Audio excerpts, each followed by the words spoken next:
আসসালামু আলাইকুম রহমতুল্লাহি ওবারাকাতুহ। আল্লাহ তাআলার দরবারে শুকরগুজার হচ্ছি, শুকরিয়া আদায় করছি যে আল্লাহ পাক রব্বুল আলামিন একান্ত মেহেরবানি করে আমাদেরকে পবিত্র কুরআনুল কারীমের তাফসীর শোনার এই ক্লাসে যুক্ত হওয়ার তৌফিক দান করেছেন। এজন্য শুকরিয়া তান পড়ছি, আলহামদুলিল্লাহ। দরুদ ও সালাম জানাচ্ছি আমাদের প্রিয় নবী সাইয়্যিদুল মুরসালিন রাহমাতুল লিল আলামিন সিরাজুম মুনীরা প্রিয় নবী মুহাম্মদুর রাসূলুল্লাহ। আমরা পড়ছি সাল্লাল্লাহু আলাইহি ওয়াসাল্লাম এর প্রতি। আল্লাহ তাআলার দরবারে যথারীতি আমাদের ক্লাসের পূর্বেই আমরা আল্লাহর কাছে প্রার্থনা করছি, মহান রব একান্ত মেহেরবানি করে আমাদের এই তাফসীর শোনাকে আমাদের দুনিয়ার জীবনে বরকত এবং পরকালীন জীবনে আল্লাহ পাক রব্বুল আলামিন মুক্তি ও নাজাতের ওসিলা হিসেবে কবুল করে নিন। এজন্য আল্লাহ তাআলার কাছে প্রার্থনা জানিয়ে আমরা আমাদের আজকের তাফসীর ক্লাস শুরু করছি ইনশাআল্লাহ।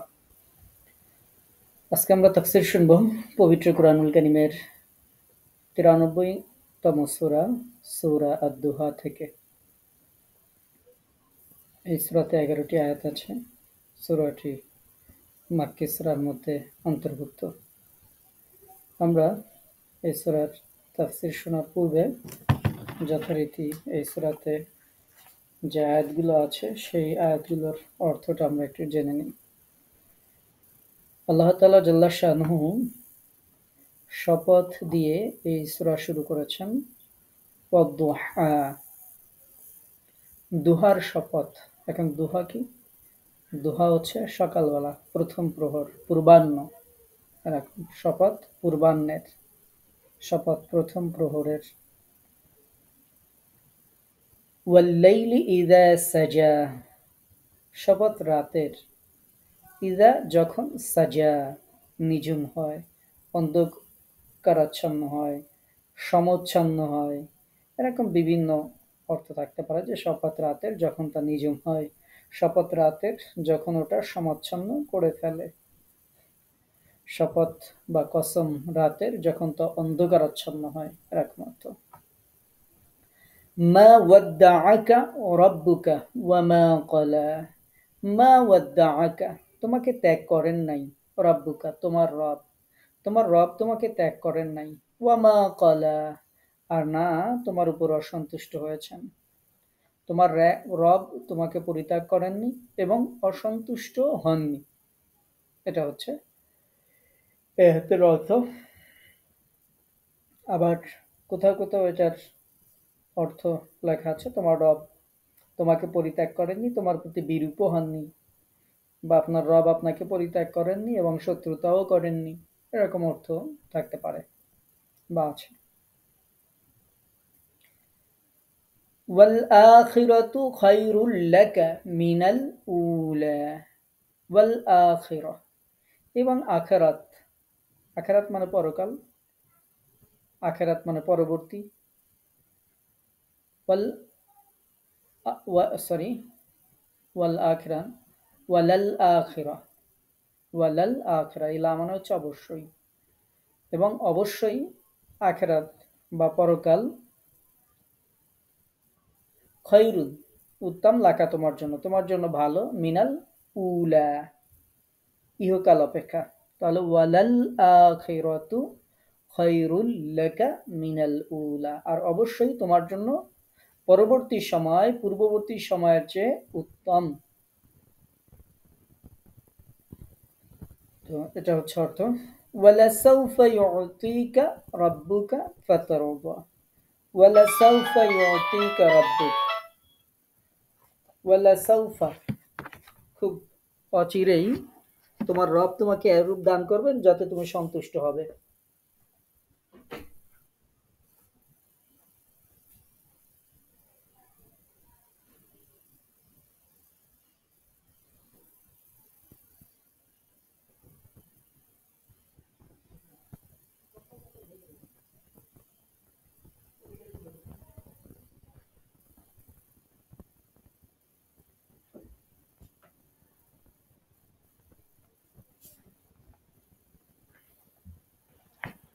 ওয়ালাসাউফা ইউতিকা ওয়া লাসাউফা, মানে ওয়া এবং লা মানে অবশ্যই, সাউফা শীঘ্রই, খুব দ্রুত, ইউতিকা তোমার রব তোমাকে দিবেন বা দান করবেন, রব্বুকা তোমার রব, ফাতারদা অতঃপর তুমি খুশি হয়ে যাবে। অচিরেই তোমার রব তোমাকে এরূপ দান করবেন যাতে তুমি সন্তুষ্ট হয়ে যাবে। আলাম ইয়াজিদকা ইয়াতীমান ফাআওয়া, আলাম ইয়াজিদকা তিনি কি তোমাকে পান নাই, ইয়াতীমান এতিম রূপে, ফাআওয়া অতঃপর আশ্রয় দিয়েছেন। তিনি কি তোমাকে এতিম অবস্থায় পাননি, অতঃপর তিনি আশ্রয় দিয়েছেন। ওয়া ওয়াজাদাকা, ওয়া এবং ওয়াজাদাকা তোমাকে পেয়েছেন বা আপনাকে পেয়েছেন, দল্লান পথহারা, পথ অনবহিত এরকম আর কি। ফাহাদা অতঃপর তিনি পথের দিশা দিয়েছেন, পথ নির্দেশ দিয়েছেন। আর তিনি তোমাকে পেয়েছেন পথ না জানা অবস্থায়, অতঃপর তিনি তোমাকে পথ নির্দেশ দিয়েছেন বা পথ দেখিয়ে দিয়েছেন। ওয়াওয়াজাদাকা আইলান ফাআগনা, ওয়া এবং ওয়াজাদাকা তোমাকে পেয়েছেন, আইলান অভাবী অবস্থায়, ফাআগনা অতঃপর তিনি তোমাকে অভাব মুক্ত করেছেন, সমৃদ্ধ করেছেন। তিনি তোমাকে পেয়েছেন নিঃস্ব, অতঃপর তিনি সমৃদ্ধ করেছেন। তিনি তোমাকে পেলেন নিঃস্ব অবস্থায়, অতঃপর অভাব মুক্ত করলেন। ফাআম্মাল ইয়াতীমা ফালা তাকহার, ফাআম্মাল ইয়াতীম সুতরাং এতিমের প্রতি, ফালা তাকহার কঠোর হবে না, সুতরাং তুমি এতিমের প্রতি কঠোর হয়ে না, অতএব তুমি পিতৃহীনের প্রতি কঠোর হয়ে না। وأما السائل فلا تنهر, وأما السائل এবং ভিক্ষুকদের প্রতি, যাঞ্চাকারীদের প্রতি, ফালা তানহার তাদেরকে ভৎসনা করো না, ধমক দিও না, তিরস্কার করো না এরকম। আর ভিক্ষুকদেরকে তুমি ধমক দিও না, সহজ কথা। وأما بنعمة ربك فحدث, আর তুমি তোমার রবের অনুগ্রহের কথা ব্যক্ত করতে থাকো। ওয়াম্মা বিনিআমাতি রাব্বিক, তোমার রবের যে অনুগ্রহ, ফাহাদ্দিস তুমি সেটা বর্ণনা করতে থাকো, তোমার রবের অনুগ্রহ তুমি বর্ণনা করো। এই ছিল যে আয়াতগুলো সূরা দুহার সেই আয়াতগুলোর অর্থ। আমরা যে আয়াতগুলো শুনলাম এই আয়াতগুলোর সংক্ষিপ্ত ব্যাখ্যা আমরা একটু জানি। সূরা দুহা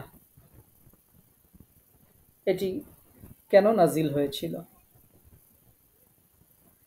জুনদুব রাদিয়াল্লাহু তাআলা আনহু থেকে বর্ণিত আছে যে রাসূলুল্লাহ সাল্লাল্লাহু আলাইহি ওয়াসাল্লাম অসুস্থ হয়ে পড়েছিলেন। এই কারণে তিনি এক বা দুই রাতে তাহাজ্জুদের সালাতের জন্য তিনি দাঁড়াতে পারেননি। এটা জেনে এক মহিলা এসে বলল, হে মুহাম্মদ, আমার মনে হচ্ছে তোমাকে তোমার শয়তান পরিত্যাগ করেছে। তখন মহামহিমান্বিত আল্লাহ ওয়াদ-দুহা ওয়াল-লাইলি ইযা সাজা মা ওয়াদ্দাআকা রাব্বুকা ওয়া মা ক্বালা এই আয়াতগুলো অবতীর্ণ করেছিলেন, যেটা বিভিন্ন হাদিস গ্রন্থে উল্লেখ করা হয়েছে। এই বর্ণনাকারী জুনদুব হলেন ইবনে আব্দুল্লাহ আল-বাজালি আল-আলাকি রাহিমাহুল্লাহ। আল-আসওয়াদ ইবনে কাইস রাহিমাহুল্লাহ থেকে জুনদুব রাদিয়াল্লাহু তাআলা আনহু বর্ণনা করেন যে রাসূলুল্লাহ সাল্লাল্লাহু আলাইহি ওয়াসাল্লামের নিকট জিবরাইল আলাইহিস সালাম আসতে কয়েকদিন বিলম্ব হয়েছিল। এতে মুশরিকরা বলাবলি শুরু করে যে মুহাম্মদ সাল্লাল্লাহু আলাইহি ওয়াসাল্লামকে তার রব পরিত্যাগ করেছেন।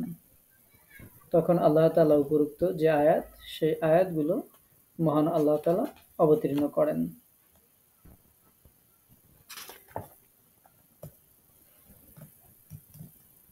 আল আউফি রহমাউল্লাহ ইবনে আব্বাস রাদিয়াল্লাহু তাআলা আনহু থেকে বর্ণনা করেন, কুরআন নাজিল হওয়ার পর একবার জিবরাইল আলাইহিস সালাতু ওয়াস সালাম বাণী নিয়ে আসা নিয়মিত সময়ের বিরতির চেয়ে কিছুদিন দেরি হয়। এতে রাসূলুল্লাহ সাল্লাল্লাহু আলাইহি ওয়াসাল্লামের মনেও উদ্বিগ্নতা দেখা দেয়। কাফেররা বলতে থাকে যে তার মালিক তাকে পরিত্যাগ করেছেন এবং তাকে অপছন্দ করেছেন। তখন আল্লাহ রাব্বুল আলামিন সূরা দুহার যে আয়াতটি, মা ওয়াদ্দাআকা রাব্বুকা ওয়া মা ক্বালা, তোমার রব তোমাকে পরিত্যাগ করেননি, তোমার প্রতি বিরূপ ভাজনও হননি, এটি আল্লাহ তাআলা নাজিল করেন।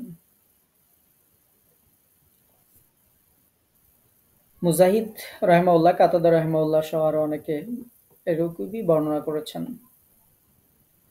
আর এরপরে যে আয়াতগুলো আছে সে আয়াতগুলো তো যথারীতি হচ্ছে দুহা দিয়ে শুরু হয়েছে। বাকি যে আয়াতগুলো কেন নাজিল হয়েছিল সেটা তো আমরা জানলাম। এরপরে আল্লাহ পাক রব্বুল আলামিন যে শপথগুলো তিনি যে শপথগুলো উল্লেখ করা হয়েছে, ওয়াল্লাইল, রাতের শপথ, সরি রাতের শপথ 2 নম্বর আয়াতে, প্রথম আয়াত ওয়াদ-দুহা, পূর্বাহ্নের শপথ। পূর্বাহ্ন মানে সকালবেলায়, এই সকালবেলার শপথ, দিনের যে আলো, এই আলোর শপথ আল্লাহ পাক রব্বুল আলামিন করেছেন।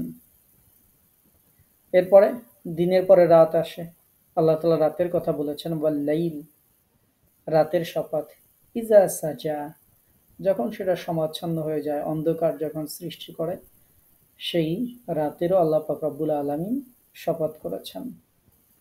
দিন রাতের এই শপথ আল্লাহ তাআলা পবিত্র কোরআনের, আমরা গত যে সূরাটা আমরা শুনেছি তাফসীর সূরা লাইল, সেখানেও ছিল ওয়াল্লাইলি ইযা ইয়াগশা ওয়ান-নাহারি ইযা তাজাল্লা। আপনাদের আশা করি মনে আছে যে শপথ রাতের যখন ওটা আচ্ছন্ন করে, শপথ দিনের যখন ওটা উদ্ভাসিত করে দেয়। তো এরকম আরো বিভিন্ন জায়গায় আল্লাহ তাআলা দিন রাতের বিভিন্ন সময় শপথ আল্লাহ তাআলা করেছেন। সূরা আনামের মধ্যে ৯৬ নম্বর আয়াতে আল্লাহ তাআলা বলেছেন, তিনি রাতের আবরণ বিদীর্ণ করে রঙিন প্রভাতের উন্মেষকারী। তিনি রাত্রে বিশ্রামকাল এবং সূর্য চাঁদকে সময়ের নিরূপক করে দিয়েছেন। এটা হচ্ছে সেই পরম পরাক্রান্ত ও সর্বপরিজ্ঞাতার নির্ধারণ, অর্থাৎ আল্লাহ তাআলার নির্ধারণ।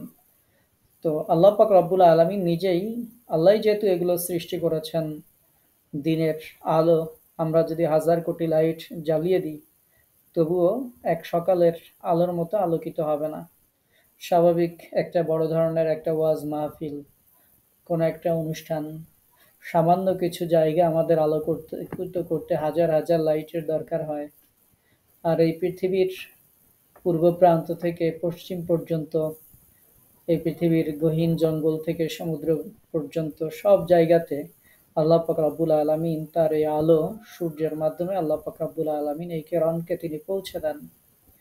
তো তিনি আল্লাহ তাআলা, যেই আল্লাহ সকাল ঘটান, যেই আল্লাহ আলো দেন, সেই আল্লাহ পাক রব্বুল আলামিন তার শপথ করে বলছেন, সেই আলোর শপথ করে বলছেন, ওয়াদ-দুহা, পূর্বাহ্নের শপথ, ওয়াল-লাইলি ইযা সাজা। তাহলে দুহা সম্পর্কে তো আমরা বললাম। ইদা সাজা, রাত যখন সমচ্ছন্ন হয়ে পড়ে, অন্ধকারাচ্ছন্ন হয়ে পড়ে। সাজা শব্দের অর্থ এখানে দিনের আলো ও রাতের নীরবতা বা অন্ধকারের কসম খেয়ে রাসূলুল্লাহ সাল্লাল্লাহু আলাইহি ওয়াসাল্লামকে আল্লাহ তাআলা বলেছেন, আপনার রব আপনাকে বিদায় দেননি, আপনার প্রতি শত্রুতাও পোষণ করেননি। এ কথার জন্য যে সম্মানদের ভিত্তিতে এই দুইটি জিনিসের কসম খাওয়া হয়েছে তা সম্ভবত এই যে, রাতের নিঝুমতা ও অন্ধকারাচ্ছন্নতার পর দিনের আলোকমালায় উদ্ভাসিত হওয়ার মতোই যেন বিরতির অন্ধকারের পর ওহী আগমনের আলো উদ্ভাসিত হয়েছে। অর্থাৎ আপনার কাছে এই মুহূর্তে ওহী আসছে না, কিন্তু আপনার কাছে সেটি আসবে। এবং আপনার রব আপনাকে যে পরিত্যাগ করেননি, আল্লাহ পাক রব্বুল আলামিন সেই পরিত্যাগ করেননি শব্দ বলার আগেই আল্লাহ তাআলা এই দিন এবং রাতের কসম আল্লাহ পাক রব্বুল আলামিন খেয়েছেন। আল্লাহ তাআলা জাল্লা শানু বলছেন যে আপনার রব আপনাকে পরিত্যাগ করেননি। এই যে পরিত্যাগ করা, এর যে অনেকগুলো অর্থ আমরা শোনালাম, শত্রুতা করা, পরিত্যাগ করা, অর্থের মধ্যে আমরা যেগুলো বলেছি, তো এর আরো অর্থ হতে পারে যে বিদায় দেয়া, এরকম বিভিন্ন অর্থ হতে পারে যে আপনার রব আপনাকে পরিত্যাগ করেননি এবং আপনার প্রতি বিরূপ হননি। কেন আল্লাহ তাআলা এই কথা বললেন সে কথা তো আগেই বলেছি যে রাসূলুল্লাহ সাল্লাল্লাহু আলাইহি ওয়াসাল্লাম যখন অসুস্থ ছিলেন, এমন এক সময় তিনি এক রাতে বা দুই রাতে তিনি সালাতের জন্য বের হলেন না। তাহাজ্জুদের সালাতে আল্লাহর নবী বের হলেন না। তখন এক মহিলা এসে বলল, হে মোহাম্মদ, আমি তো দেখছি তোমার শয়তান তোমাকে ত্যাগ করেছে, নাউযুবিল্লাহি মিন যালিক। এক বা দুই রাত তো তোমার কাছেও আসেনি। এই মহিলার এই কথার জবাবে আল্লাহ পাক রব্বুল আলামিন এরপরে যে আয়াতটি, সে আয়াতটি আল্লাহ তাআলা অবতীর্ণ করেছেন, যে ঘটনাটি সহিহ বুখারীতে উল্লেখ আছে। সহিহ বুখারী সহ বিভিন্ন হাদিসের কিতাবে এই হাদিসটি উল্লেখ রয়েছে। সহিহ বুখারীতে আছে, মুসলিমে আছে, মুসনাদে আহমদে আছে, সুনানে নাসাইতে আছে, জামে তিরমিজিতে আছে, তাবারি শরীফে আছে, ফাথুল বারিতে আছে। এরকম বিভিন্ন হাদিস গ্রন্থে এই ঘটনাটি উল্লেখ করা হয়েছে। তো এই মহিলার জবাবে বা তাদের কুরাইশ যারা ছিল তাদের এই কথার জবাবে আল্লাহ তাআলা জাল্লা শানহু আয়াত নাজিল করেছিলেন যে মা ওয়াদ্দাআকা রাব্বুকা ওয়া মা ক্বালা, তোমার রব তোমাকে ত্যাগ করেননি, তোমার প্রতি আহ, শত্রুতাও করেননি, তোমার প্রতি বিরূপও হননি, এরকম অর্থ। এরপরে আল্লাহ পাক রব্বুল আলামিন বলছেন ওয়ালাল আখিরাতু খায়রুল লাকা মিনাল উলা, আর অবশ্যই আপনার জন্য পরবর্তী সময় পূর্ববর্তী সময়ের চেয়ে শ্রেয়। তো আল্লাহ তাআলা জাল্লা শানহু বলছেন যে তোমার জন্য পরকাল ইহকাল অপেক্ষা বহুগুণে উত্তম। আমরা এই আখিরাতকে যদি আখিরাত দিয়ে অর্থ করি তাহলে পরকাল, এটার আরো অর্থ হচ্ছে পরবর্তী সময়। তো আমরা পরকালই ধরলাম। আর একটাকে উলা মানে পূর্ববর্তী সময়, পূর্ববর্তী সময় মানে আমরা ইহকাল ধরলাম। তাহলে অর্থটা হবে তোমার জন্য পরকাল ইহকাল অপেক্ষা বহু গুণে উত্তম। এই কারণে রাসূলুল্লাহ সাল্লাল্লাহু আলাইহি ওয়াসাল্লাম পৃথিবীতে সবচেয়ে বেশি ইবাদত করতেন এবং তিনি দুনিয়া বিমুখ জীবনযাপন তিনি করতেন। নবী সাল্লাল্লাহু আলাইহি ওয়াসাল্লামের জীবনী যারা পাঠ করেছেন তাদের কাছে এ সম্পর্কে আমরা বিস্তারিত বলা নিষ্প্রয়োজন মনে করি, যারা রাসূলের জীবনী পড়েছেন। রাসূলুল্লাহ সাল্লাল্লাহু আলাইহি ওয়াসাল্লামের মৃত্যুর সন্ধিক্ষণে যখন পছন্দ করার সুযোগ দেওয়া হয় যে তিনি কি দুনিয়ায় আজীবন বেঁচে থেকে অবশেষে জান্নাতে দাখিল হতে চান নাকি আল্লাহর সান্নিধ্যে ফিরে যেতে চান, তখন তিনি পৃথিবীর ক্ষণস্থায়ী নিম্ন স্তরের নিঃশেষিত নিয়ামতের চেয়ে আল্লাহর কাছে তার জন্য যে অশেষ নিয়ামত রয়েছে সেটিকে তিনি প্রাধান্য দিয়েছিলেন।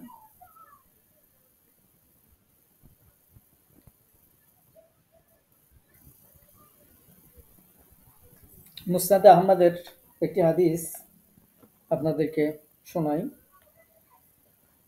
মুসনাদে আহমদে আব্দুল্লাহ ইবনে মাসউদ রাদিয়াল্লাহু তাআলা আনহু থেকে একটি হাদিস বর্ণিত হয়েছে যে তিনি বলছেন রাসূলুল্লাহ সাল্লাল্লাহু আলাইহি ওয়াসাল্লাম একটি খেজুর পাতার চাটাইয়ের উপর শুয়েছিলেন। ফলে তার দেহের পার্শ্বদেশে চাটাইয়ের দাগ পড়ে গিয়েছিল। ঘুম থেকে জেগে ওঠার পর তিনি তার দেহে হাত বুলিয়ে দিচ্ছিলেন। তাই আমি তাকে বললাম, হে আল্লাহ রাসূল সাল্লাল্লাহু আলাইহি ওয়াসাল্লাম, চাটাইয়ের উপর আমাকে নরম কোনো কিছু বিছিয়ে দেওয়ার অনুমতি দিন। তিনি আমার এই কথা শুনে বললেন, পৃথিবীর সাথে আমার কি সম্পর্ক? আমি কোথায় এবং দুনিয়া কোথায়? আমার এবং দুনিয়ার দৃষ্টান্ত সেই পথচারী পথিকের মতো যে একটি গাছের ছায়ায় কিছুক্ষণ বিশ্রাম গ্রহণ করে অতঃপর ওই স্থান ত্যাগ করে গন্তব্যস্থলের উদ্দেশ্যে চলে যায়। এই হাদিসটিও ইমাম তিরমিজি রাহিমাহুল্লাহ জামে তিরমিজিতে উল্লেখ করেছেন, ইবনে মাজাতে উল্লেখ করা হয়েছে। এরকম বিভিন্ন হাদিসগুলোতে এই হাদিসটিও উল্লেখ করা হয়েছে। তো আল্লাহ রসুল সাল্লাল্লাহু আলাইহি ওয়াসাল্লামকে বলা হচ্ছে যে আপনার জন্য দুনিয়ার জীবনের চেয়ে ইহকালের জীবনের চেয়ে পরকাল উত্তম। আখেরাত দুনিয়ার আহ, এইটা যেটা সেটার মধ্যে পরকাল আপনার জন্য উত্তম। এবং এর সাথে সাথে প্রিয় নবী সাল্লাল্লাহু আলাইহি ওয়াসাল্লামকে আখেরাতে নিয়ামত দেওয়ার ওয়াদা এটার পরের আয়াতেই করা হয়েছে যে দুনিয়া অপেক্ষা অনেক বেশি নিয়ামত সেখানে আপনাকে দান করা হবে। আর এটি যে আরো অর্থ রয়েছে যে পূর্ববর্তী সময়ের অপেক্ষা পরবর্তী সময় উত্তম, তার মানে এটাও হতে পারে প্রিয় নবী সাল্লাল্লাহু আলাইহি ওয়াসাল্লামের জীবনের প্রথম দিকের দিনগুলোর থেকে পরবর্তী দিনগুলো উত্তম হবে, দিন দিন তার নিয়ামত বেড়েই যাবে। এতে জ্ঞান, গরিমা, আল্লাহর নৈকটত্য, তারপরে উন্নতি লাভ সহ জীবিকা, পার্থিব প্রভাব, প্রতিপত্তি ইত্যাদি সবকিছুই অন্তর্ভুক্ত, যা আপনার আহ, জীবনের প্রাথমিক সময়ের চেয়ে পরবর্তী সময় উত্তম। যদি আমরা প্রাথমিক এবং পরবর্তী সময় অর্থ ধরি, তাহলে সেটাও এর সাথে সামঞ্জস্যশীল। আর যদি আখেরাত আর দুনিয়া অর্থ ধরি, তাহলে আখেরাত উত্তম হবে। সেটি আমরা এই আয়াত বা এর পরের আয়াত থেকে আমরা জানবো ইনশাআল্লাহ। প্রিয় নবী সাল্লাল্লাহু আলাইহি ওয়াসাল্লামকে আল্লাহ তাআলা বলছেন, ওয়ালাসাউফা ইউতিকা রাব্বুকা ফাতারদা, আর অবশ্যই আপনার রব আপনাকে অতি দ্রুত এত বেশি দিবেন যে আপনি ফাতারদা, সন্তুষ্ট হয়ে যাবেন। এত বেশি নিয়ামত আপনাকে দেয়া হবে যে আপনি সন্তুষ্ট হয়ে যাবেন। অর্থাৎ তোমার রব তোমাকে আখিরাতে তোমার উম্মাতের জন্য এই নিয়ামত দিবেন যে তুমি খুশি হয়ে যাবে। তোমাকে বিশেষ সম্মান দান করা হবে, বিশেষভাবে হাউজে কাউসার দান করা হবে। সেই হাউজে কাউসারের কিনারায় খাঁটি মুক্তার তাঁবু থাকবে। ওর দুই তীরের মাটি হবে নির্ভেজাল মিশকের সুগন্ধিযুক্ত। এরকম যে বিভিন্ন বর্ণনা রয়েছে জান্নাত সম্পর্কিত, আপনারা জানেন যারা জান্নাতের বর্ণনা পড়েছেন। জান্নাতের বর্ণনা সম্পর্কিত একটি হাদিস শোনাই। ইমাম আবু আমর আউজাই রাহমাহুল্লাহ বর্ণনা করছেন, ইবনে আব্বাস রাদিয়াল্লাহু তাআলা আনহু বলেছেন, যেসব ধনাগার রাসূলুল্লাহ সাল্লাল্লাহু আলাইহি ওয়াসাল্লামের উম্মতের জন্য বরাদ্দ করা হয়েছে, সেগুলো একে একে তাকে দেখানো হয়। এতে তিনি খুবই খুশি হন। তারপর এই আয়াত অবতীর্ণ হয়, জান্নাতে তাকে 10 লক্ষ প্রাসাদ দেওয়া হবে। প্রত্যেক প্রাসাদে যত খুশি চান তত পবিত্র স্ত্রী, উৎকৃষ্ট মানের খাদেম তার জন্য থাকবে। তো এরকম বিভিন্ন বর্ণনা রয়েছে। আল্লাহ পাক রব্বুল আলামিন জান্নাতে অসংখ্য অগণিত নিয়ামত প্রিয় নবী সাল্লাল্লাহু আলাইহি ওয়াসাল্লামকে দান করবেন, যার মধ্যে হাউজে কাউসারের সম্পর্কে তো আপনারা জানেন। আল্লাহ তাআলা বলছেন, ওয়ালা সাউফা, খুব দ্রুতই, ইউতিকা, তোমার রব দান করবেন, ইউতিকা রব্বুক, তোমার রব তোমাকে এত দিবেন, ফাতারদা, তুমি খুশি হয়ে যাবে, সন্তুষ্ট হয়ে যাবে। এতে কি দিবেন এটা নির্দিষ্ট করে বলা হয়নি যে আল্লাহ পাক রব্বুল আলামিন কি দিবেন, কিন্তু এত দিবেন যে খুশি হয়ে যাবে সেটি বলা হয়েছে। কি দিবেন বলা হয়নি, কিন্তু এত পরিমাণ দিবেন যে খুশি হয়ে যাবে সেটি উল্লেখ করা হয়েছে। এতে ইঙ্গিত পাওয়া যায় যে প্রত্যেক কাম্য বস্তুই প্রচুর পরিমাণে দেবেন, মানে আমাদের মন যা চাইতে পারে, প্রিয় নবী সাল্লাল্লাহু আলাইহি ওয়াসাল্লামের মন যা চাইতে পারে তার থেকে প্রচুর পরিমাণে দেওয়া হবে। রাসূলুল্লাহ সাল্লাল্লাহু আলাইহি ওয়াসাল্লামের কাম্য বস্তু সময়ের মধ্যে ছিল ইসলামের ও কোরআনের উন্নতি, সারা বিশ্বে হিদায়াতের প্রসার, শত্রুর বিরুদ্ধে তার বিজয় লাভ, শত্রু দেশে ইসলামের কালেমা সমুন্নত করা ইত্যাদি। তার মৃত্যুর পর হাসরের ময়দানে ও জান্নাতেও তাকে আল্লাহ তাআলা অনেক অনুগ্রহ দান করবেন। হাদিসে আছে, আব্দুল্লাহ ইবনে আব্বাস রাদিয়াল্লাহু তাআলা আনহুমা বলেন, রাসূলুল্লাহ সাল্লাল্লাহু আলাইহি ওয়াসাল্লামের নিকট পরবর্তীতে যে সমস্ত জনপদ বিজিত হবে তা একটি একটি করে পেশ করা হচ্ছিল। এতে তিনি খুশি হলেন। তখন আল্লাহ তাআলা, অচিরেই আপনার রব আপনাকে এমন দান করবেন যে আপনি সন্তুষ্ট হয়ে যাবেন, এই আয়াত আল্লাহ তাআলা নাজিল করেন।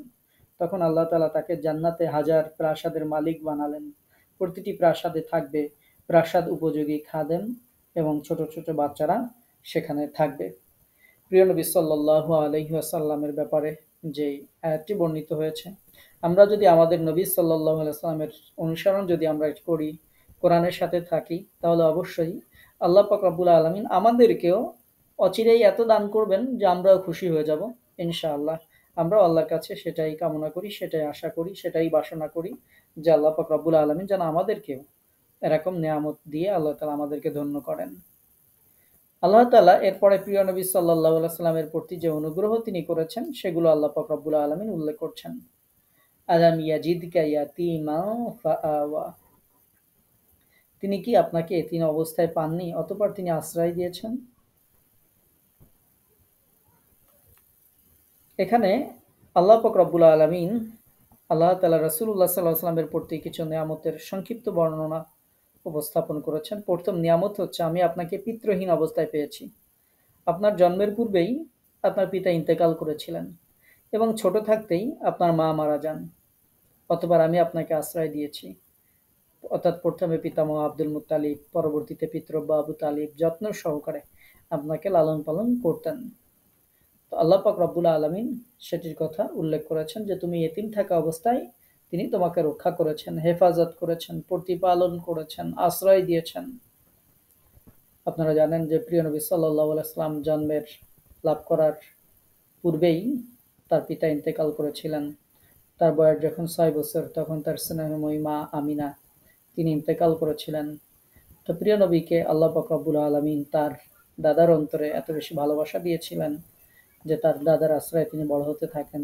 যখন 8 বছর বয়স হয় তখন তার দাদাও পরপারে চলে যান। এরপর তিনি তার চাচা আবু তালিবের নিকট প্রতিপালিত হতে থাকেন। আবু তালিব তাকে সর্বাত্মক দেখাশোনা এবং সাহায্য করেন। তিনি তার স্নেহের ভ্রাতুষ পুত্রকে খুবই সম্মান করতেন, মর্যাদা দিতেন এবং স্বজাতির বিরোধিতার মোকাবেলা করতেন। নিজেকে তিনি ঢাল হিসেবে উপস্থাপন করতেন।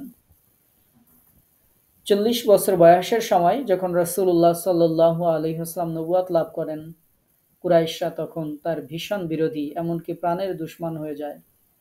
আবু তালিব মুশরিক হওয়ার সত্ত্বেও রাসূলুল্লাহ সাল্লাল্লাহু আলাইহি ওয়াসাল্লামকে তিনি সহায়তা দান করতেন এবং তার বিরুদ্ধবাদীদের সাথে লড়াই করতেন।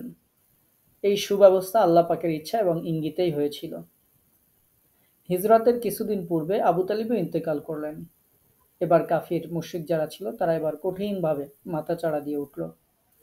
আল্লাহ তাআলা তখন রাসূলুল্লাহ সাল্লাল্লাহু আলাইহি ওয়াসাল্লামকে মদিনায় হিজরত করার অনুমতি দেন এবং মদিনার আউস ও খাজরাজ গোত্রদ্বয়কে তার সাহায্যকারী বানিয়ে দেন। ওই দয়ালু আনসার ব্যক্তিবর্গ রাসূলুল্লাহ সাল্লাল্লাহু আলাইহি ওয়াসাল্লামকে এবং তার সাহাবী রাদিয়াল্লাহু আনহুম আজমাইনদেরকে আশ্রয় দিয়েছিলেন, জায়গা দিয়েছিলেন, সাহায্য করেছিলেন এবং তাদের নিরাপত্তার ব্যবস্থাও করেছিলেন। আর তার শত্রুদের মোকাবেলায় বীরের মতো সামনে অগ্রসর হয়ে যুদ্ধও করেছেন। আল্লাহ তাআলা তাদের সবার প্রতি সন্তুষ্ট থাকুন। এই সবই আল্লাহ তাআলার মেহেরবানি, আল্লাহর অনুগ্রহ, আল্লাহর রহম এবং আল্লাহর ফজল ও করমের ফলেই সম্ভব হয়েছিল। এজন্য বলা হয়েছে যে আপনাকে এতিম অবস্থায় পেয়েছি। আলাম ইয়াজিদকা ইয়াতীমান, আপনাকে পেয়েছি এতিম অবস্থায় ফাআওয়া। এতিম অবস্থায় পাওয়ার পরে তিনি আপনাকে আশ্রয় দিয়েছেন। সে আশ্রয় দেয়া এভাবেই আল্লাহ পাক রব্বুল আলামিন বিভিন্ন সময় আশ্রয় দিয়েছিলেন। আল্লাহ তাআলা এরপর বলছেন ওয়াওয়াজাদাকা দাল্লান ফাহাদা, আপনাকে পেয়েছি পথহারা অবস্থায়। আর পথহারা অবস্থায় পাওয়ার পরে ফাহাদা, এরপর আপনাকে হেদায়েত দেওয়া হয়েছে। আপনাকে হেদায়েত দিয়েছি, পথ নির্দেশ দিয়েছি। এটা এখানে যে নিয়ামত সেটার 2 নম্বর নিয়ামত আল্লাহ পাক রব্বুল আলামিন উল্লেখ করছেন যে আপনাকে দল্লান পেয়েছি, পথহারা অবস্থায় পেয়েছি। এখানে পথভ্রষ্ট অর্থ করা যাবে না। তিনি পথ অনবহিত বা পথ সম্পর্কে গাফেল এরকম অর্থ করতে হবে। পথ না জানা অবস্থায় সহজ ভাষা আমরা ব্যবহার করব। নবুয়ত লাভের পূর্বে আল্লাহর বিধিবিধান সম্পর্কে, ঈমান সম্পর্কে তিনি জানতেন না, অনবহিত ছিলেন। অতঃপর নবুয়তের পদ দান করে তাকে পথ নির্দেশ দেওয়া হয়, যা তিনি জানতেন না সেটি তাকে জানানো হয়। সর্বোত্তম আমলের তৌফিক তাকে দেয়া হয়। প্রিয় নবী সাল্লাল্লাহু আলাইহি ওয়াসাল্লামকে এই পথহারা অবস্থা থেকে নিরাপত্তা দান করে সঠিক পথ আল্লাহ পাক রব্বুল আলামিন প্রদর্শন করেছেন। যেমনটি আল্লাহ তাআলা পবিত্র কুরআনুল কারীমের সূরা শূরা এই সূরার 52 নম্বর আয়াতেও আল্লাহ তাআলা উল্লেখ করেছেন, যেভাবে আমি তোমার প্রতি প্রত্যাদেশ করেছি রূহ তথা আমার নির্দেশ, তুমি তো জানতে না কিতাব কি, ঈমান কি। পক্ষান্তরে আমি একে করেছি আলো, যা দ্বারা আমি আমার বান্দাদের মধ্যে যাকে ইচ্ছা পথ নির্দেশ করি। আল্লাহ পাক রব্বুল আলামিন এই পথ নির্দেশ তিনি দিয়েছিলেন। আল্লাহ পাক রব্বুল আলামিন এরপরে তৃতীয় যেই নিয়ামতের কথা উল্লেখ করেছেন সেটি হচ্ছে ওয়াওয়াজাদাকা আইলান ফাআগনা, তুমি ছিলে নিঃস্ব, অতঃপর তিনি তোমাকে অভাব মুক্ত করেছেন। তোমাকে পেয়েছিলেন নিঃস্ব অবস্থায়, অতঃপর অভাব মুক্ত করলেন। তৃতীয় নিয়ামত আল্লাহ তাআলা যা আপনাকে নিঃস্ব রিক্ত হস্ত পেয়েছেন, অতঃপর আপনাকে অভাব মুক্ত করেছেন এবং ধৈর্যশীল ও সন্তুষ্ট করেছেন। এখানে আগনা বলে 2টা অর্থ হতে পারে। এক অর্থ হচ্ছে আপনাকে ধনশালী করেছেন, আর আরেকটি অর্থ হচ্ছে যে তিনি আপনাকে তার নিয়ামত দিয়ে সন্তুষ্ট করেছেন। তিনি তোমাকে অভাবমুক্ত করলেন, ফলে ধৈর্য ধারণকারী দরিদ্র এবং কৃতজ্ঞতা প্রকাশকারী ধনীর মর্যাদা তুমি লাভ করেছ। আল্লাহ পাক রব্বুল আলামিন তার প্রতি দুরূদ ও সালাম বর্ষণ করুন। সহিহ বুখারী এবং মুসলিমের বর্ণনায় আবু হুরায়রা রাদিয়াল্লাহু তাআলা আনহু থেকে বর্ণিত আছে, রাসূলুল্লাহ সাল্লাল্লাহু আলাইহি ওয়াসাল্লাম বলেছেন, ধন সম্পদের প্রাচুর্য প্রকৃত ধনশালিতা নয়, বরং প্রকৃত ধনশালিতা হচ্ছে মনের ধনশালিতা। আল গিনা গিনান নাফস। প্রকৃত ধনী হচ্ছে মনের ধনে ধনী। যে মনের দিক থেকে ধনী সেই হচ্ছে প্রকৃত ধনী। রাসূলুল্লাহ সাল্লাল্লাহু আলাইহি ওয়াসাল্লাম এর আরেকটি হাদিস উল্লেখ করা হয়েছে সহিহ মুসলিমে। আব্দুল্লাহ ইবনে আমর রাদিয়াল্লাহু তাআলা আনহু থেকে হাদিসটি বর্ণিত হয়েছে। প্রিয় নবী বলেছেন, যে ব্যক্তি ইসলামকে কবুল করার মতো সুযোগ পেয়েছে, প্রয়োজন মেটানোর জন্য আল্লাহ যা কিছু দিয়েছেন তা যথেষ্ট মনে করেছে এবং তাতেই সন্তুষ্ট হয়েছে, সে সাফল্য লাভ করেছে। তার মানে কয়েকটি কথা। একটি হচ্ছে ইসলামকে কবুল করার মতো সুযোগ যে ব্যক্তি পেয়েছে, মুসলিম যে হয়েছে, আর তার দৈনন্দিন জীবনে প্রয়োজন মেটানোর জন্য আল্লাহ যা কিছু দিয়েছেন সে সেটা নিজের জীবনের জন্য যথেষ্ট মনে করেছে এবং তাতে সে সন্তুষ্ট হয়েছে, আল্লাহর প্রতি সে সন্তুষ্ট হয়েছে, সেই ব্যক্তি হচ্ছে সাফল্য লাভ করেছে বলা হয়েছে হাদিসে। তার মানে সেই ব্যক্তি হচ্ছে ধনী হয়েছে, আমরা বলতে পারি এই আয়াতের আলোতে। সুতরাং আমাদের এই আয়াত থেকে শিক্ষা হচ্ছে, আল্লাহ যেহেতু আমাদেরকে কোরআনের সান্নিধ্যে নিয়ে এসেছেন, ঈমান গ্রহণ করার তৌফিক দান করেছেন এবং আল্লাহ আমাদেরকে যতটুকু ধন সম্পদ দিয়েছেন তাতে যেন আমরা সন্তুষ্ট থাকতে পারি। প্রিয় নবীর হাদিসে বলা হয়েছে যে দুনিয়ার ব্যাপারে তোমার থেকে যারা নিচে আছে তার দিকে তাকাও, আর পরকালীন বিষয়ে আখিরাত কেন্দ্রিক বিষয়ে তোমার থেকে যারা উপরে আছে তাদের দিকে তাকাও। তো আমরা যদি এরকম তাকাই তাহলে আমাদের সব সমস্যার সমাধান হয়ে যাবে। আপনাকে আল্লাহ যতটুকু দিয়েছেন আপনি দেখতে পারবেন, আপনি বাইরে গেলে মানুষেরা আপনার কাছে হাত পাতে।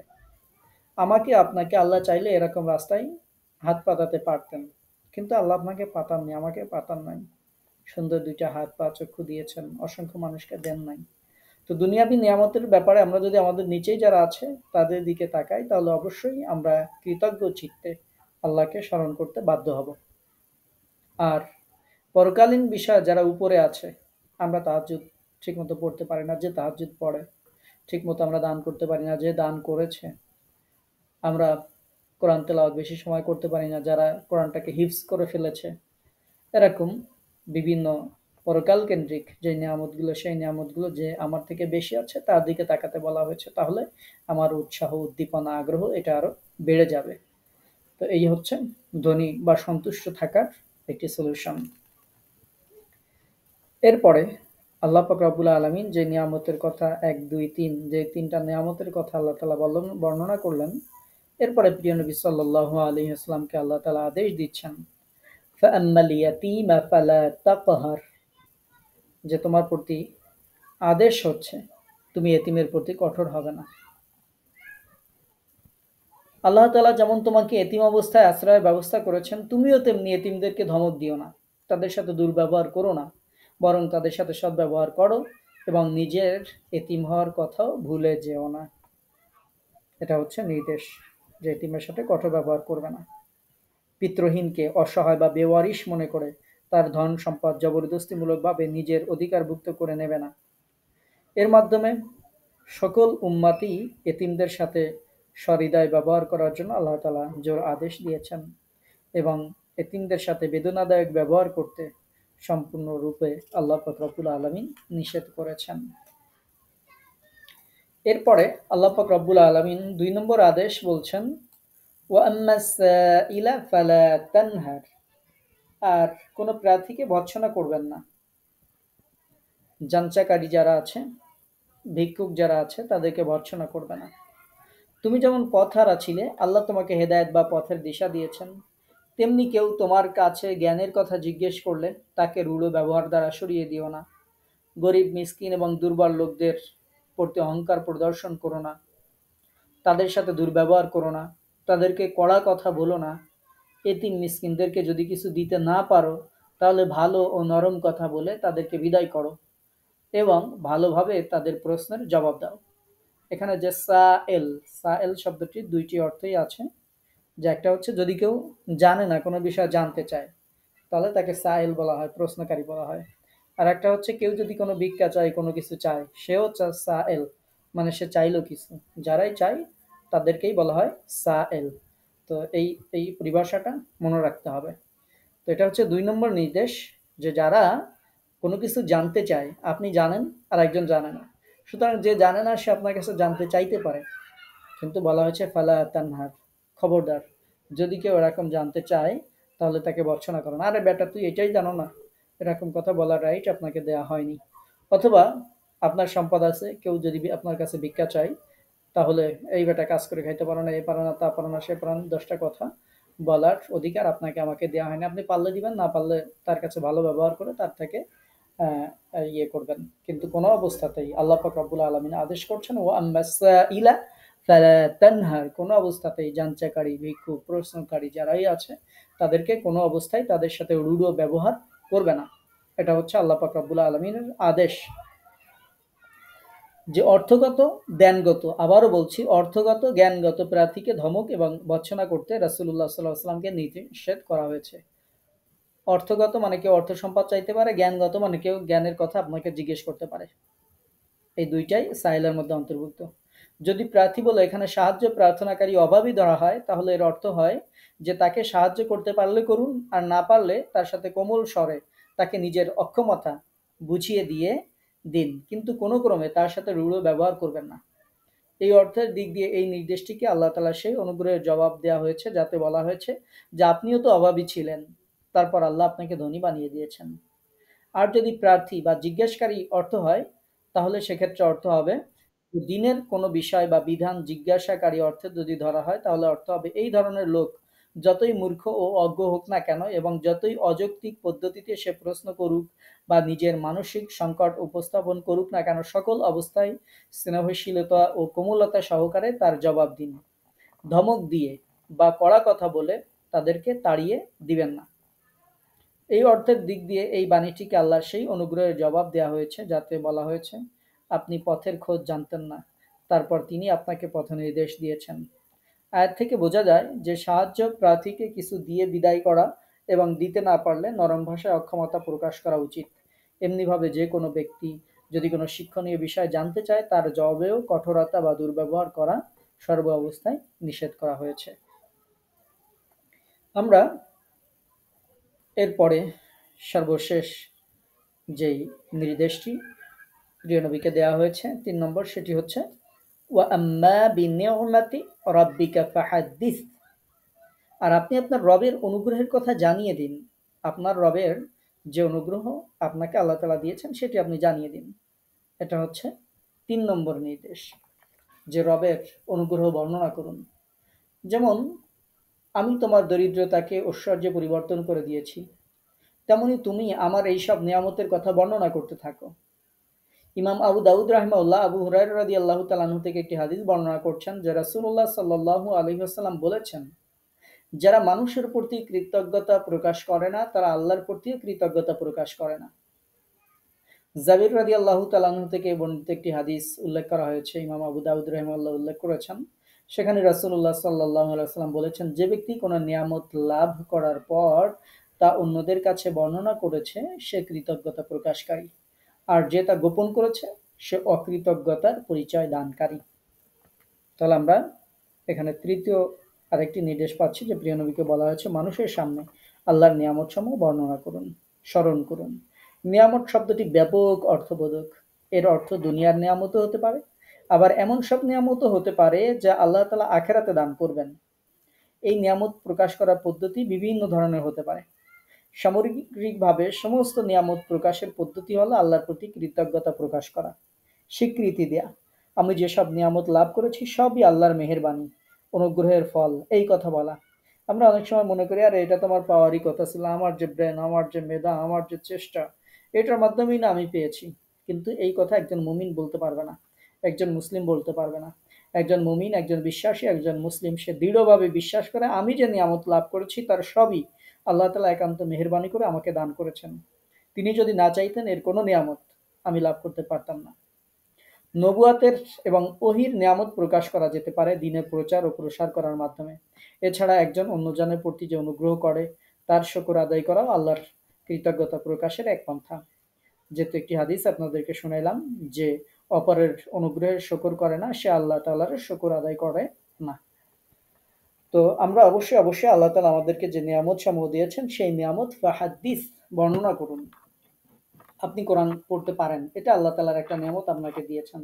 ফাহাদ্দিস, আপনি বর্ণনা করুন, আরেকজনকে শেখান, আরেকজনের কাছে কোরআনের বাণী পৌঁছে দিন। এভাবে প্রত্যেকটি বিষয়ে আল্লাহ তাআলা আপনাকে সম্পদ দিয়েছেন, আপনি সেটাই প্রকাশ্যে গোপনে আপনি সেটা দান করুন, সেটার যে নিয়ামতের যে শুকরিয়া সেটা আপনি করুন। এভাবে সর্ব অবস্থায় আল্লাহ আমাদেরকে যে নিয়ামত দিয়েছেন সেই নিয়ামতের যে দায়িত্ব সেটা যেন আমরা যথাযথভাবে আমরা আদায় করতে পারি। আল্লাহ তাআলা আমাদেরকে সেই তৌফিক দান করুন। আজকের সূরাটি সব পবিত্র কোরআনের সব সূরায় সবকিছুই গুরুত্বপূর্ণ। আজকের সূরাটিও তার মধ্যে অন্যতম। যে আজকের সূরাতে যেই শিক্ষাটা আমরা বিশেষভাবে গ্রহণ করব সেটি হচ্ছে, যেহেতু আমাদের নবীকেই আল্লাহ পাক রব্বুল আলামিন বলেছেন সায়েল ভিক্ষুকদের ব্যাপারে, প্রশ্নকারীর ব্যাপারে, এতিমদের ব্যাপারে, যে কিছু দিতে পারো আর না পারো খবরদার ফালা তানহার। একবার বলা হয়েছে ভর্ৎসনা করবে না, আর এতিমের ব্যাপারে বলা হয়েছে ফালা তাকহার, কঠোর হবে না। তো এই দুইটা বিষয়েই আমাদেরকে খুব খেয়াল রাখতে হবে যে কোনো অবস্থাতেই যেন আমরা এরকম মানুষের সাথে খারাপ ব্যবহার করে না ফেলি। আমরা কিছু দিতে পারি অথবা না পারি, আপনাকে আমাকে এই রাইট দেওয়া হয়নি যে কোনো ভিক্ষুককে আপনি কটু কথা বলবেন, ইসলাম সেই অধিকার আপনাকে দেয়নি। আল্লাহ যদি চাইতেন ওই ভিক্ষার ঝুলি হাতে নিয়ে আমাকে আপনাকে রাস্তায় নামিয়ে দিতে পারতেন। আল্লাহ তাআলা আমাদের প্রতি এহসান করেছেন, অনুগ্রহ করেছেন, যে আমাদের হাতটা উপরে থাকার তৌফিক দিয়েছেন। প্রিয় নবী বলেছেন সবসময় যেই হাত উপরে থাকে নিচের হাতের থেকে উপরের হাত উত্তম। আল্লাহ তাআলা আপনার হাতটাকে উপরে রেখেছেন। আল্লাহ যদি চাইতেন যে কোনো সময়, যে কোনো মুহূর্তে, কয়েক সেকেন্ডও লাগবে না, ন্যানো সেকেন্ড মাইক্রো সেকেন্ডের ব্যবধানে আপনাকে আমাকে আমাদের এই অবস্থা থেকে একেবারে ফকির বানিয়ে নিঃস্ব বানিয়ে দিতে পারেন। আমরা দেখেছি আমাদের দেশের বর্তমান প্রেক্ষাপটে কত উদাহরণ আপনারা দেখেছেন যে কত বড় প্রভাবশালী, প্রতিপত্তিশালী, ক্ষমতাশালী, অর্থশালী, বিত্তশালী, হাজার কোটি টাকার মানুষ তারা কিভাবে একেবারে জায়গায় কয়েক ঘন্টার ব্যবধানে তাদের জীবন কত পরিবর্তন হয়ে গেছে। বিচারপতি কলাপাতায় শুয়ে থাকতে হচ্ছে, একজন মাছের ট্রলারে পালাতে হচ্ছে। তো তাদের হাজার হাজার কোটি টাকা, এটা তাদের কোনো কাজেই আসে না এই বিপদের সময়। এটা তো দুনিয়াতে, আখেরাতে তো হবেই। আখেরাতের ব্যাপারে আল্লাহ তো বলেই দিয়েছেন যে তোমাদের ধন সম্পদ, তোমাদের সন্তান কোনো কাজেই আসবে না। আখেরাতে তো হবেই, দুনিয়াতেও যে হবে সেটা আমাদের আল্লাহ তাআলা মাঝে মাঝে প্র্যাকটিক্যাল দেখান, যেন মানুষেরা আমরা গর্ব করে দম্ভ করে আল্লাহর এই নিয়ামতগুলো যেন আমরা ভুলে না যাই। আল্লাহ তাআলা এজন্য মাঝে মাঝে এগুলো পৃথিবীতে দেখান যে তোমাদের যতই তোমরা নিজেদেরকে গর্ব করো, অহংকার করো, বড় ভাবো, এগুলো কিছুই না। তুতিল মুলকা মান তাশা, আল্লাহ তাআলা যাকে ইচ্ছা রাজত্ব দান করেন। ওয়া তানজিউল মুলকা মিম্মান তাশা, তুমি যদি বাদশাহ হও যে কোনো সময় তোমার কাছ থেকে রাজত্বকে কেড়ে নিতে পারেন। আল্লাহ তাআলা তুইজ্জু মান তাশা, যাকে ইচ্ছা সম্মানিত করেন। ওয়া তুযিল্লু মান তাশা, যাকে ইচ্ছা যে কোনো সময় অপমানিত করতে পারেন। ওয়া তারযুকু মান তাশাউ বিগাইরি হিসাব, যাকে ইচ্ছা অপরিমিত রিজিক তিনি দান করতে পারেন। বিভিন্ন আয়াত এ ব্যাপারে পবিত্র কোরআনে আছে। তো আমাদের শিক্ষা হচ্ছে যে আমরা কোনো অবস্থাতেই, একজন ভিক্ষুক, একজন অভাবী আপনার কাছে যদি হাত পাতে, কোনো অবস্থাতেই আপনি কিছু পারলে দিবেন, না পারলে মাপ চাইবেন, কিন্তু কোনো অবস্থাতেই খারাপ ব্যবহার করা যাবে না। সময়ের ব্যবধানে আপনাকে আমাকে আল্লাহ তাআলা ওই জায়গায় নিয়ে যেতে পারেন যদি আমরা তাদের সাথে খারাপ ব্যবহার করি। একজন প্রশ্নকারী আপনার কাছে জানতে চাইতে পারে, আমাদের কাছে জানতে চাইতে পারে। আমরা দেখা যায় যে ক্লাস নেওয়ার সময় অনেক সময় দেখা যায় লং টাইম ক্লাস নেওয়ার পরে হঠাৎ করে কেউ প্রশ্ন করলো, দেখা যায় মনটা খারাপ হয়ে যায়, হয়ে যায়। আল্লাহ মাফ করুন। আমাদের জন্য শিক্ষা হচ্ছে যেন এরকম না হয়। সেটা আমার কষ্ট হচ্ছে, কিন্তু সে তো আর বুঝতে পারছে না যে আমার এত ঘন্টা ক্লাস নেই, এখন আমি আপনাদের সাথে কথা বলতেছি। সে তো জানছে না, তার মনে একটা প্রশ্ন আছে। তো দেখা যায় অনেক সময় আমরা এরকম বলে ফেলি। আল্লাহ তাআলা আমাদেরকেও হেফাজত করুন যেন আমরা এরকম না বলে ফেলি। এটা আমাদের সকলের জন্য শিক্ষা যে কেউ কোনো কিছু জানতে চাইলে তার সাথেও খারাপ ব্যবহার করা যাবে না, কঠোর হওয়া যাবে না, দুর্ব্যবহার করা যাবে না। এটিও আল্লাহ তাআলা নির্দেশ দিয়েছেন। সম্মানিত উপস্থিতি, সুতরাং আল্লাহ তাআলা আমাদেরকে যে নিয়ামতগুলো দিয়ে ধন্য করেছেন, আমরা সেই নিয়ামতের শুকরিয়া যথাযথভাবে আদায় করার চেষ্টা করব ইনশাআল্লাহ। আল্লাহ তাআলা আপনাকে, আমাকে, আমাদেরকে আল্লাহ পাক রব্বুল আলামিন সেই তৌফিক দান করুন। আপনারা যে তাফসীরগুলো শুনছেন, অন্যদেরকে দাওয়াত দিন, মানুষকে অন্তত তাফসীর শোনান। যতগুলো নিয়ামত আপনি পেয়েছেন ফাহাদ্দিস, সেগুলো বর্ণনা করুন। প্রত্যেকটি ব্যাপারে আল্লাহ পাক রব্বুল আলামিন ইনশাআল্লাহ বারাকা দিবেন। তো আজকের তাফসীরের ক্লাস আমরা এ পর্যন্ত শেষ করছি। ওয়া মা তাওফিক ইল্লা বিল্লাহ। কারো কোনো প্রশ্ন থাকলে বলতে পারেন।